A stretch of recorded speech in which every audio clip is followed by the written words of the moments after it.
السلام علیکم ورحمۃ اللہ وبرکاتہ۔ پیارے بچوں، امید ہے آپ سب خیریت سے ہوں گے اور خوب رمضان کی رحمتیں اور برکتیں سمیٹ رہے ہوں گے انشاءاللہ۔ آج ہم رمضان کے آخری 10 دنوں کی فضیلت کے بارے میں پڑھیں گے۔ رمضان کا جو آخری عشرہ ہے یعنی آخری 10 دن، ان کا ایک ایک لمحہ بہت ہی زیادہ بابرکت ہے، بہت زیادہ قیمتی ہے۔ اسی لیے نبی اکرم صلی اللہ علیہ وآلہ وسلم رمضان کے آخری عشرے میں باقی دنوں کی نسبت زیادہ عبادت فرماتے تھے۔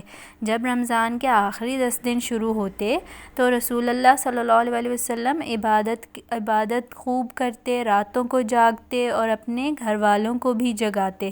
تو ہم نے بھی ان آخری 10 دنوں میں راتوں میں خوب عبادت کرنی ہے، قرآن مجید کی تلاوت کرنی ہے، دعائیں مانگنی ہیں اور ذکر کرنا ہے اللہ تعالیٰ کا، تسبیحات پڑھنی ہے انشاءاللہ، نمازیں، نوافل سب کرنی ہے، عبادت انشاءاللہ، ٹھیک ہے۔ اور رمضان کا یہ جو آخری عشرہ ہے، اس میں ایک رات آتی ہے جسے لیلۃ القدر کہتے ہیں۔ یہ عظیم الشان رات ہے، اللہ تعالیٰ کا یہ ایک بہت بہترین تحفہ ہے ہمارے لیے۔ اللہ تعالیٰ نے شب قدر مطلب قدر کی رات، اس کی فضیلت میں ایک مکمل سورت نازل فرمائی ہے جسے سورہ قدر کہتے ہیں۔ یہ رات سلامتی والی رات ہوتی ہے۔ ایک جگہ آتا ہے کہ قدر کے معنی تنگی کے ہوتے ہیں، کیونکہ اس رات اتنی زیادہ فرشتے زمین پر اترتے ہیں کہ زمین تنگ ہو جاتی ہے، اللہ تعالیٰ کی رحمتیں برس رہی ہوتی ہیں، ہے نا۔ تو اللہ تعالیٰ نے اس رات کی اہمیت کو بیان کرتے ہوئے فرمایا، لیلۃ القدر خیر من الف شہر، شب قدر 1000 مہینوں سے بہتر ہے۔ یعنی اس میں ہم کوئی بھی عبادت کریں گے، کوئی بھی تسبیح پڑھیں گے تو ہمیں بہت زیادہ اجر ملے گا۔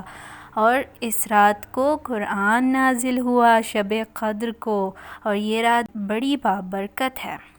اس میں فرشتے بھی اترے اور اس کی عبادت 1000 مہینوں کی عبادت سے بہتر قرار دی گئی ہے۔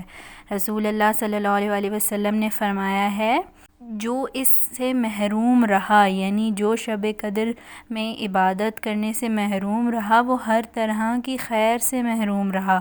تو ہم نے تو خیر سے محروم نہیں رہنا، تو ہم شب قدر میں انشاءاللہ ہم عبادت کریں گے۔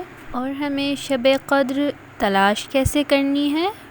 آخری 10 راتوں کی جو طاق راتیں ہیں، طاق یعنی آڈ نائٹس، جیسے 21 کی رات، 23 رمضان کی رات، 25 رمضان کی، 27 اور 29، ان 5 راتوں میں سے ہم نے شب قدر تلاش کرنی ہے انشاءاللہ، اور ان میں خوب عبادت کرنی ہے آخری 10 راتوں میں، اور خوب اللہ تعالیٰ سے دعائیں مانگنی ہے، تسبیحات پڑھنی ہے، ذکر کرنا ہے انشاءاللہ، ٹھیک ہے۔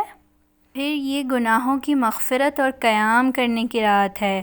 ایک جگہ آتا ہے کہ نبی اکرم صلی اللہ علیہ وآلہ وسلم نے فرمایا، جس نے ایمان کے ساتھ ثواب کی نیت سے لیلۃ القدر کا قیام کیا، اس کے پچھلے گناہ معاف کر دیے جاتے ہیں۔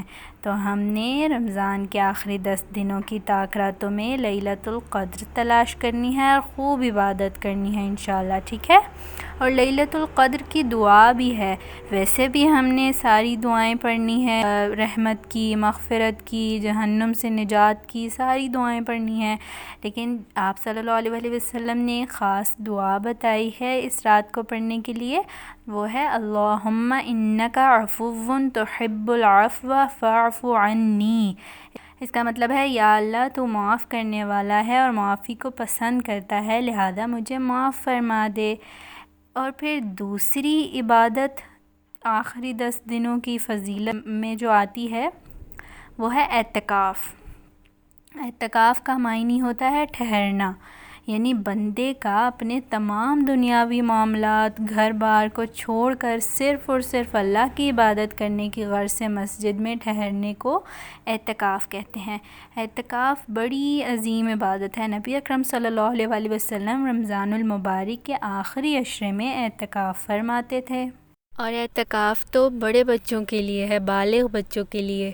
تو اگر چھوٹے بچوں نے اعتکاف کرنا ہے تو وہ جیسے وضو کر کے آئے اور نماز کے لیے کھڑے ہوئے، تو آپ وہاں اس وقت اعتکاف کی نیت کر لیں، اور جب تک آپ جائے نماز پہ رہیں گے، قرآن پڑھیں گے، تسبیح پڑھیں گے، اللہ کا ذکر کریں گے تو آپ کو اعتکاف کا ثواب ملتا رہے گا انشاءاللہ۔